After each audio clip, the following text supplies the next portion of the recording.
Então, uma boa e abençoada noite a todos nós. Como de costume, né? Vamos falar algumas atividades que a casa oferece, iniciando pela questão dos evangelhos no lar. Temos duas possibilidades, né? Que são sempre disponibilizados os links no grupo do WhatsApp, que é em domingos, às 9 horas da manhã, que é pela própria casa, o Centro Espírita, Luz do Vale, e às 20h30 à noite, junto ao UME Montenegro, que faz parte da nossa federativa. Né? Temos também as exposições doutrinárias, que ocorrem em sextas-feiras, às 9h30, sempre transmitidas via online, pelo Facebook e pelo YouTube também. E junto às exposições doutrinárias, nós também sempre temos a questão dos passes, irradiações e fluidificação de águas. Essas atividades, no caso, no modo presencial. Temos também a questão dos estudos, né? Então, estaremos retomando agora na semana do dia 9 de março, os estudos da casa, onde serão oferecidos em segundas-feiras a introdução ao estudo do Espiritismo. Nas quartas-feiras estaremos lendo a quinta obra da codificação, O Céu e o Inferno, às 19 horas, às 20, e na sequência das 20h10 de quartas-feiras, nós vamos estudar o Evangelho segundo o Espiritismo. Né? Essas duas atividades, elas serão híbridas, ou seja, online e presenciais. Né? E nas quintas-feiras, às 18 horas, nós teremos o estudo introdutório inicial sobre a questão da mediunidade. E esse será exclusivamente presencial, não será transmitido via online, pela necessidade da atividade. Temos o acolhimento fraterno, que é o momento onde acolhemos os irmãos que vêm em busca de um acolhimento, de um atendimento, de uma orientação, enfim. Esse pode ser realizado através do próprio agendamento, que tem disponível o telefone, o número do telefone no Facebook, nas outras redes sociais, como também pelo Messenger. Então, são duas possibilidades, como também a questão de se realizar um atendimento online, que também pode ser agendado via o Messenger. Tá? Temos ações de caridade, né, na casa, então, para maiores informações também, busque nos contato, que a gente pode orientar. A casa oferece 2 postos de livros, um para empréstimo e o outro para venda, assim como também outros produtos, outros objetos, mimos que a gente comercializa no intuito de termos renda para a casa, né? Geralmente são ofertados, a gente tem também a questão da Natura e Avon, então a gente está tentando se reinventar no processo, até porque a casa precisa de uma sustentação também, né? Então, acredito que era isso, eu não esqueci de nada, ou esqueci, é assim que vamos hoje, né? Eu adoro a Pantera Cor-de-Rosa. Então, vamos lá. O tema escolhido, então, uma saudação fraterna a todos os irmãos e irmãs, encarnados e desencarnados, que aqui estão conosco nessa exposição doutrinária, no centro, de forma presencial, online e espiritual. Que a paz, o amor e o nosso exercício prático constante, pela empatia de vos acolher em mais um momento de explanação doutrinária. O tema sugerido para hoje tem relação com os vínculos iniciais desse centro espírita junto à FERTS, a Federação Espírita do Rio Grande do Sul. Pois, em janeiro de 2019, quando batemos na porta da FERTS, pela necessidade de orientações e direcionamentos à edificação desse centro, nós fomos recebidos pela Elizabeth Barbieri, que na época era vice-presidente da FERTS. Né? nós nos sentimos extremamente acolhidas, as irmãs que participaram dessa ida na Fergs, estávamos, e a sensação que tínhamos na época é que a gente já fazia parte da federativa, né, no caso da Fergs. E no andar da conversa com a Barbieri, ela também nos apresentou o nosso mentor espiritual, Francisco Spinelli, né? E que a gente veio depois a saber que até já foi dito aqui isso, e encantado ele morou. E por que dessa relação com a Fergs, assim, né? O momento que o nosso centro, na época, passava era um momento muito delicado. Ele tinha iniciado em outubro de 2018, dia 4, e por orientações, na época, do grupo que iniciou esse trabalho todo, foi nós lermos o Evangelho segundo o Espiritismo, né? Porque as demais casas que a gente conhece, que já tem uma estrutura, elas têm um outro estudo que é chamado ESD, que é o que a federativa coloca, né, como os estudos iniciais das casas espíritas.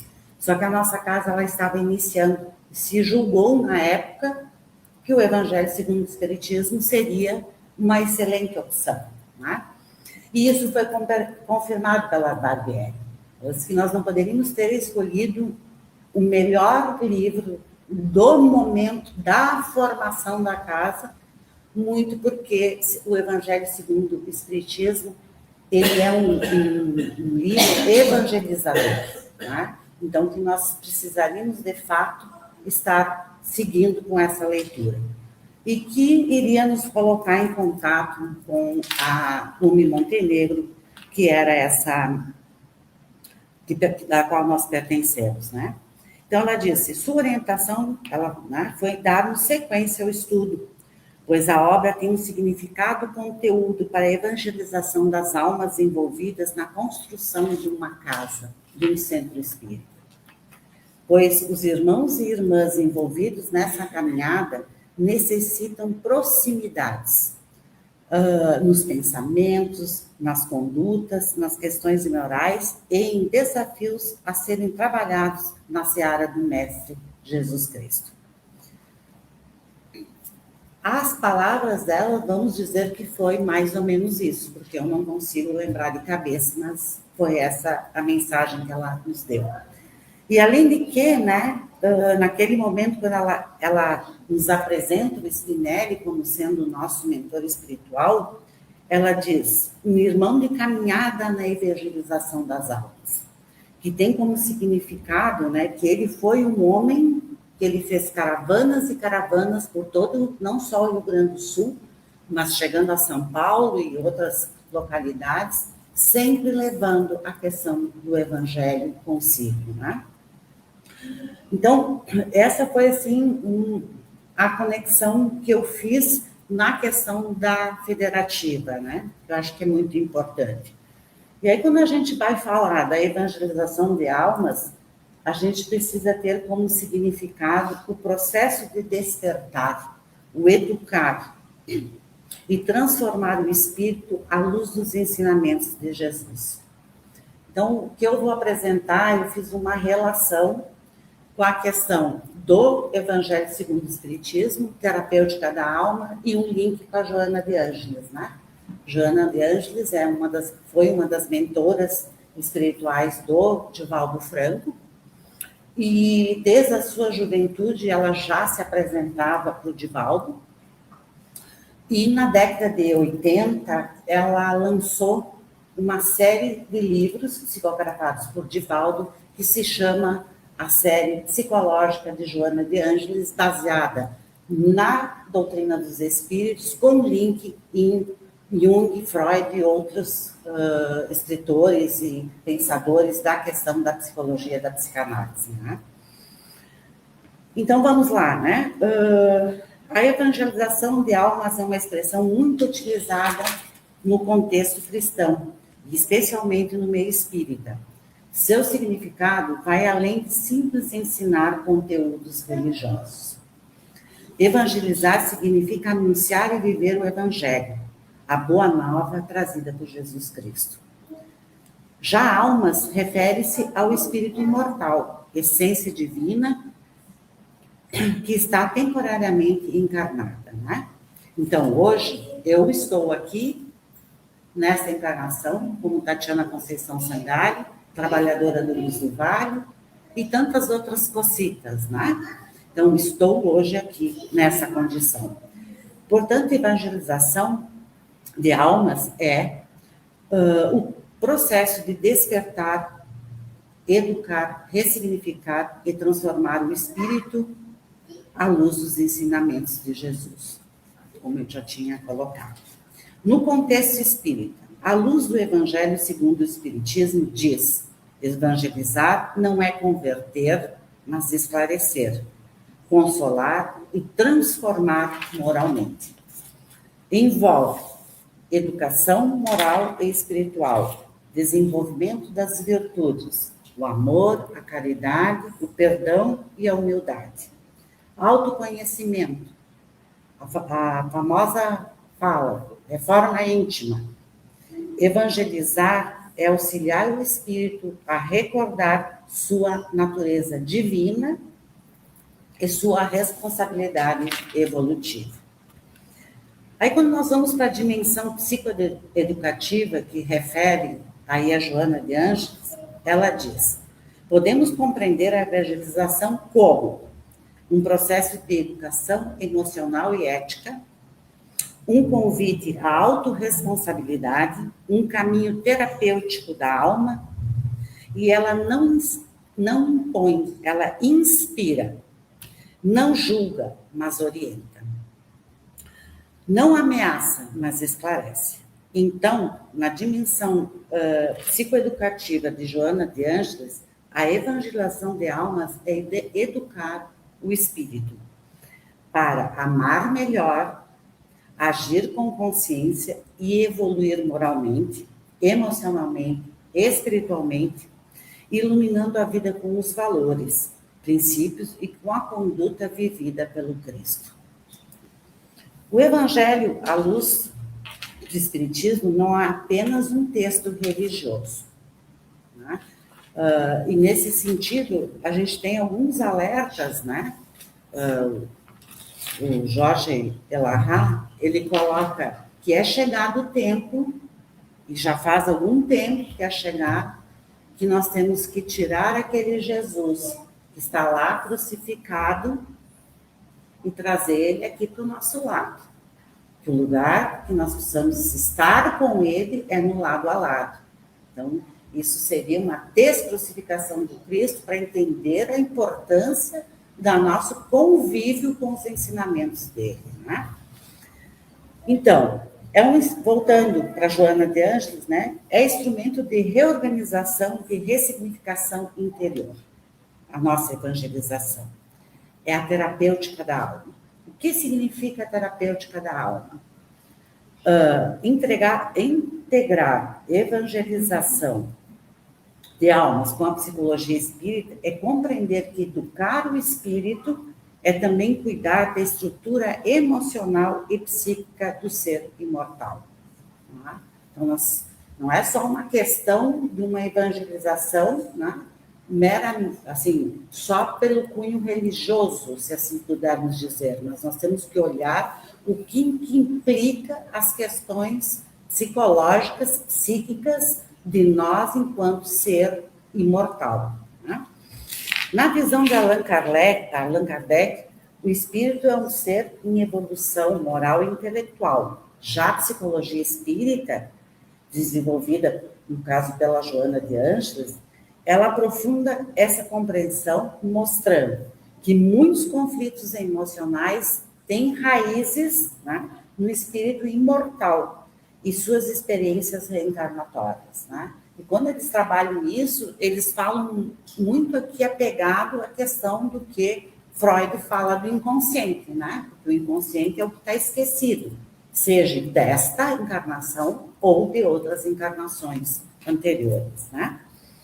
Então, a evangelização como psicoterapêutica da alma diz: evangelizar sob essa perspectiva não é apenas transmitir conteúdos religiosos, mas educação das emoções, né? Tipo assim, eu precisaria educar melhor a minha, né?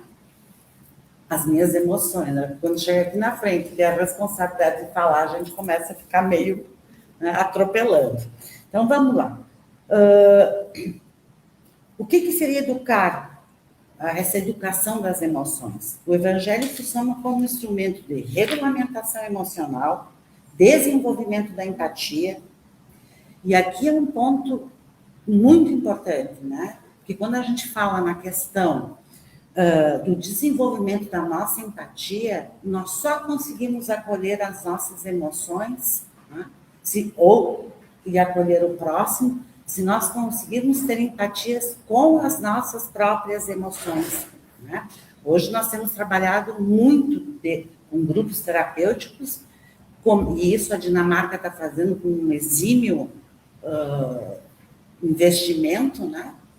É trabalhar desde cedo com as crianças. O que é empatia e como acolher as emoções, né? Tivemos já 2 filmes aí, o Divertidamente 1 e 2, justamente para trabalhar as emoções, porque elas é que têm desencadeado todos os nossos processos de desequilíbrios emocionais na atualidade, porque nós não sabemos lidar com as nossas emoções, né?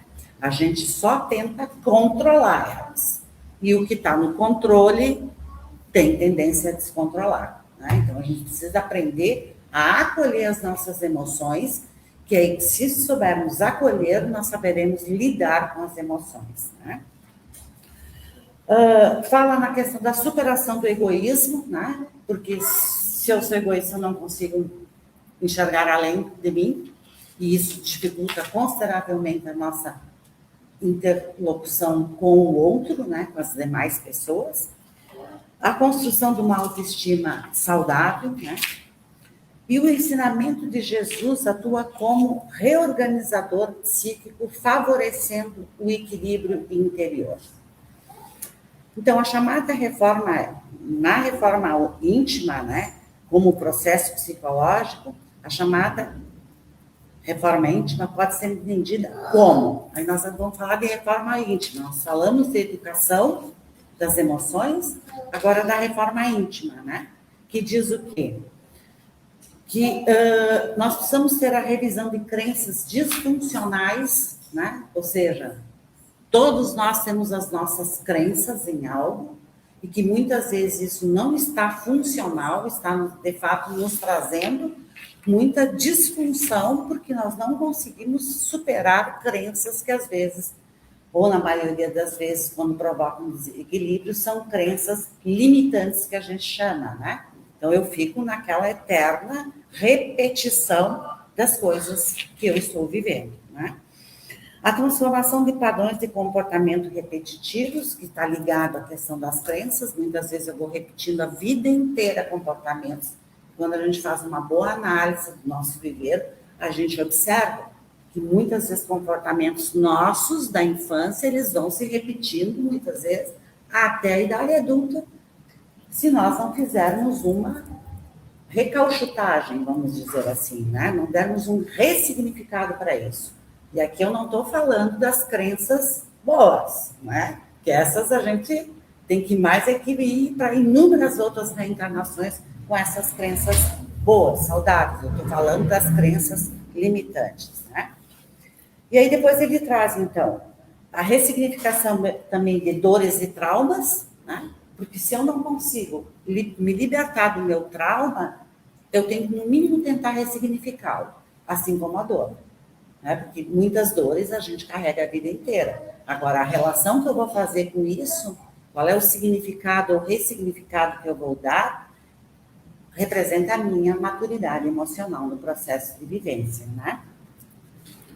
A evangelização ajuda o indivíduo a sair do automatismo instintivo, né? Que é isso que a gente diz hoje, estamos todos num piloto automático aí, com muitas coisas instintivas que nós não conseguimos ainda desenvolver e passar para ações mais amadurecidas, né? E uma postura consciente e responsável. Então, nós precisamos, né? A questão da nossa evangelização, ela ajuda justamente a gente, vamos dar uma parada, vamos dar uma repensada nesse processo todo e não sair repetindo sempre, né? As questões. Ontem, no nosso estudo, a Salete estava falando, né, que o cérebro vicia nessa, e ele sai a repetir sempre. Então, no momento que a gente entra numa rotina repetitiva, ele vai entender que aquilo é aquilo ali e não se reinventa no processo. E a nossa necessidade é se reinventar. Não é à toa porque dizem sempre, comece a treinar, eu fiz isso. A mãe até se admirou, eu consegui de esquerda fazer cesta no lixo, de costas, né? Aquilo eu achei o máximo, né? E depois eu comecei a tentar fazer outras coisas com a esquerda, né? Então, tu movimenta o cérebro, tu diz para ele, não, para um pouquinho, nós temos que aprender juntos, nós temos que se reeducar juntos, né? E aí a gente vai para um outro item que é sobre a questão das leis de causa e efeito e responsabilidade emocional.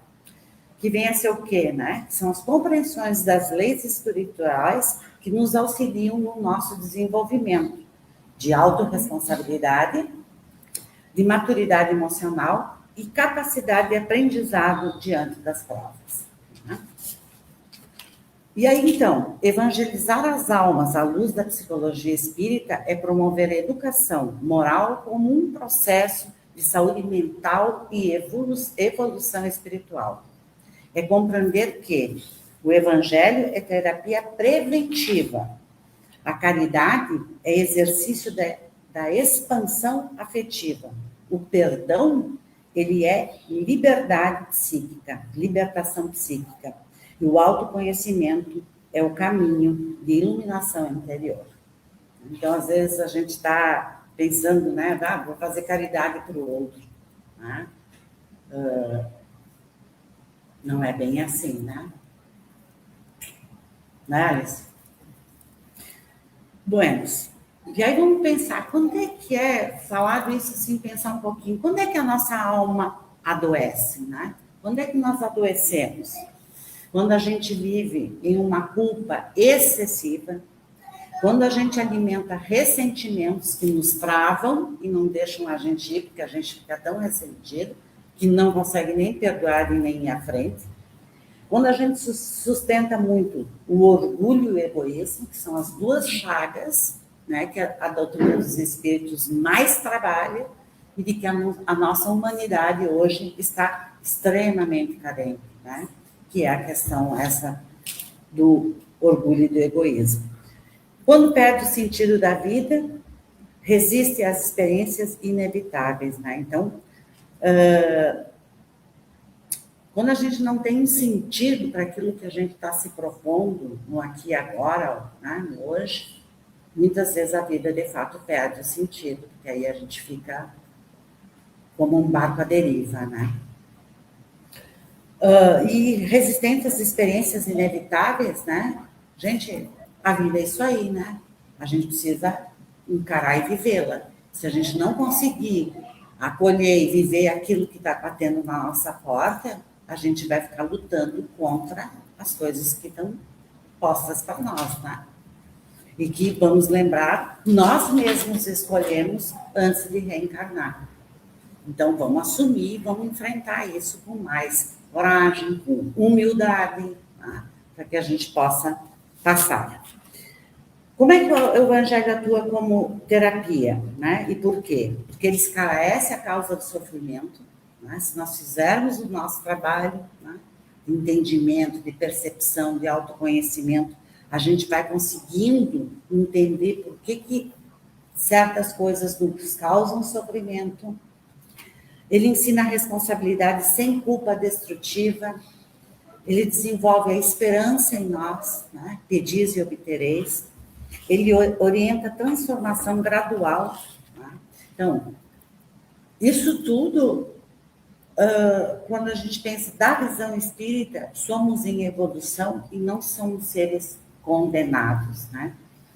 E isso, essa compreensão, se nós conseguirmos vivenciar, né, que nós estamos aqui para evoluir, a gente tira uma carga muito grande das nossas costas em relação a responsabilidades, né? No sentido de não ficarmos nos punindo, nos culpando e nos cobrando a todo e qualquer momento pelos nossos erros, porque os erros são aprendizados, né? Se a gente tiver a humildade de reconhecer que errou e repensar aquele erro, a gente vai evoluir de alguma forma, né? O sofrimento como um outro item, né? O sofrimento como um processo educativo. O capítulo Bem-aventurados os aflitos, como o Consolador prometido. Isso são capítulos do Evangelho. Sedes perfeitos e pedis e obtereis, são capítulos que ali dentro a gente encontra passagens onde mostram que as vivências e os ensinamentos de Jesus numa função dele terapêutica, tá? Não é tão simples, mas a gente consegue, fazendo uma leitura bem cautelosa e identificando nesses capítulos onde é que ele se coloca como um ser, um mestre, um guia terapêutico, né? E nesse capítulo dos Bem-aventurados aflitos, ele mostra que a dor, né? E olha o que ele diz, não é punição divina, não é abandono, não é acaso. Ela pode ser reajuste, aprendizado, oportunidade de crescimento, enfoque psicológico, espiritual. A dor revela conteúdos internos de medos, apegos, expectativas irreais e necessidades de controle. Então, nessas passagens, a gente já observava muitos dos ensinamentos e situações que ele vinha trazendo, né? Então, a gente também precisa começar a ter um pouco esse olhar dentro das leituras do Evangelho segundo o Espiritismo, né? Para que a gente possa entender aquele mestre, aquele guia, né? Que veio aqui, ficou ao nosso lado, para nos ensinar, né? E muitas vezes a gente vira as costas para todo esse aprendizado, né? E aí também ele coloca que o Evangelho ensina que a confiança, existe uma confiança nas leis divinas, as leis, né, de Deus, e psicologicamente nós precisamos desenvolver a tolerância à frustração, que é uma maturidade emocional, né? Que hoje vivemos, né, a gente já falou aqui outras vezes, né, a ansiedade domina o ranking das psicopatologias, como a depressão, e a maior dificuldade que nós estamos vivendo com os jovens de hoje é a falta de maturidade para enfrentar as frustrações, né? E aí a gente já sabe aí as consequências de tudo isso que está acontecendo. Nós não precisamos nem sinalizar aqui, é só abrir qualquer rede social ou televisão que a gente enxerga tudo que está por aí, né? E seguindo, então, precisamos um perdão com libertação terapêutica, né? O ressentimento mantém a mente presa no passado, então nós temos que estar muito atentos a isso, né? E aí o Evangelho também ensina que devemos perdoar 70 vezes 7. Ele nos ensina que nós precisamos amar os amigos, né? E os inimigos, principalmente. Orar pelos que nos perseguem. E perdão não é concordar com o erro, né? Não é negar a dor. É libertar-se da repetição emocional dos nossos traumas. Precisamos interromper ciclos de vingança, né? Quantas vezes nós ficamos, né? Eu, quarta-feira, quando fui a Lajeado, eu tinha vontade de pegar o cara que estava transformando as estradas ali, que estão ajeitando para o nosso bem, mas ficar 1h30, perder consulta em Lajeado, não é fácil, né? Mas vamos lá, algum motivo tinha para isso, né? Restaurar a própria paz, que acho que é o nosso desafio, né? Como manter a paz nos momentos onde vem aquela ira, né? Aquela vontade. E perdoar, né? Ele reequilibra laços e encerra processos dolorosos, né? Então, o que a gente tem buscado e o que a gente tem orientado, e eu acredito que isso não seja só na área que eu atuo, na área de saúde mental, mas dentro das próprias nossas casas espíritas, né? nós precisamos buscar o equilíbrio, né? Em nenhum momento aqui alguém está dizendo que a gente tem que ser perfeito. O que nós precisamos é buscar um equilíbrio que nos dê sustentação para os enfrentamentos que nos levam à nossa evolução. E nós precisamos muito reconhecer quais são as nossas fragilidades, né, e desenvolver virtudes. Vamos lá, né? Se a gente consegue desenvolver tantas outras coisas, precisamos arregaçar as mangas e buscar em nós mesmos quais são as nossas virtudes, né? E não ficar só procurando os nossos erros. Vamos potencializar nossas virtudes, que elas com certeza vão nos trazer também um grande crescimento, né? O Evangelho nos ilumina, né? Sem condenar, e ele convida a um esforço diário, gradual e possível. Ele não nos ensina o impossível, né? E também ele diz que fora da caridade não há salvação, né? Por quê? Porque a caridade, o que ela faz? Ela amplia a nossa consciência, ela desenvolve a empatia, ela diminui o autocentramento excessivo. Então, quando a gente ajuda, né, nós saímos do foco exclusivo, né, nosso, nós saímos da nossa própria dor e saímos de olhar só para o nosso umbigo. E a caridade não é só bens materiais, né? Um bom dia, o segurar a porta de um elevador, o estender um copo d'água para uma pessoa que está sedenta, né? É dar comida para um bichinho, um pet ou coisa que esteja necessitada, e assim vai, né? Inúmeras formas de a gente pensar como fazer a caridade ao próximo. Buenas. E a outra questão também importante, né, que a caridade é uma expressão da alma. E aí nós entramos numa outra situação importante, que é da fé, né? O Espiritismo coloca a nossa fé precisa ser uma fé raciocinada, uma fé lúcida, né? E aí ela consegue trabalhar, né, num diálogo com o nosso mestre, né? E ela não alimenta o fanatismo. Então, se essa fé nossa for uma fé consciente com a razão, ela nos deixa numa posição de equilíbrio, né? Porque aí nós não vamos só repetir, nós vamos analisar, nós vamos pontuar, nós vamos verificar, né?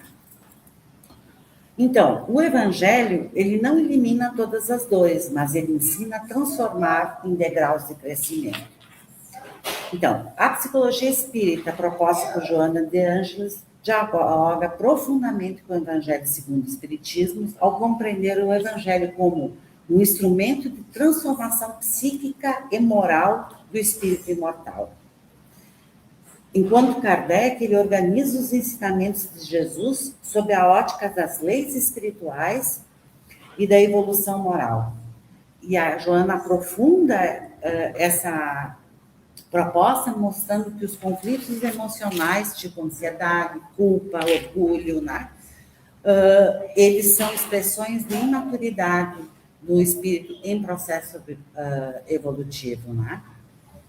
Então, o perdão é libertação emocional, gente. A caridade é expansão afetiva que cura o egoísmo. A lei de causa e efeito favorece a autorresponsabilidade e a maturidade emocional. Assim, o Evangelho deixa de ser apenas um código moral e torna-se terapêutica da alma, promovendo equilíbrio psíquico, autoconhecimento e crescimento espiritual. Quando a gente está falando aqui em equilíbrio, lembre da gangorra. Equilíbrio não é a linha do horizonte, é a gente ter essa flexibilidade, né? Então, Joana de Ângeles apresenta como um caminho, né? Ela coloca que o Evangelho apresenta-se como um caminho de iluminação interior. Essas são algumas considerações que eu consegui fazer dos apanhados, né? Confesso que acho que foi uma desses 7, 8 anos aí, mais complicadinhas aí para a gente tentar conectar tudo isso, mas espero que tenha contribuído, né? E deixo também uma pergunta para vocês, que seria a gente poder pensar que área da minha vida, da vida de cada um de nós hoje precisa de terapêutica, da terapêutica do evangelho e ou da psicoterapia. Que acho que é muito importante a gente fazer essa reflexão. Né? E aí, para a gente encerrar essa atividade, eu estava preocupada que o Luiz não chegava, mas eu não vou cantar hoje, Luiz. Mas eu vou, eu já tentei, né, mas não deu certo. Mas eu vou ler um trecho de uma música do Zezé de Camargo e Luciano, né, que ela parece que ela vai falar do amor, ela fala do amor, né, é o amor, né, mas ela fala de um amor divino, não é de um amor que a gente acha que, né, os nossos aí, do nosso dia a dia. E ele diz isso, e eu faço essa letra dessa música como a nossa oração de finalização, né, da transmissão dessa exposição doutrinária de hoje, né? Então ele diz, é o amor, eu não vou negar que sou louco por você, tô maluco para te ver, e não vou negar, eu não vou negar. Sem você, tudo é saudade, você traz felicidade, eu não vou negar, eu não vou negar. Você é meu doce mel, meu pedacinho de céu, eu não vou negar. Você é minha doce amada, minha alegria, meu conto de fadas, minha fantasia, a paz que eu preciso para sobreviver. E eu sou o seu apaixonado de alma transparente, um louco alucinado, meio consequente. Um caso complicado de se entender é o amor. É o amor por Jesus, é o amor que Jesus veio nos ensinar, como uma ferramenta, como um instrumento, seja aquilo que a gente quiser colocar, como a melhor forma de nós evoluirmos. É nós nos amarmos e amarmos o nosso próximo. É o amor que irá nos elevar, que fará com que a gente possa evoluir em todas as reencarnações que forem necessárias. Muito obrigada, que assim seja. Assim seja.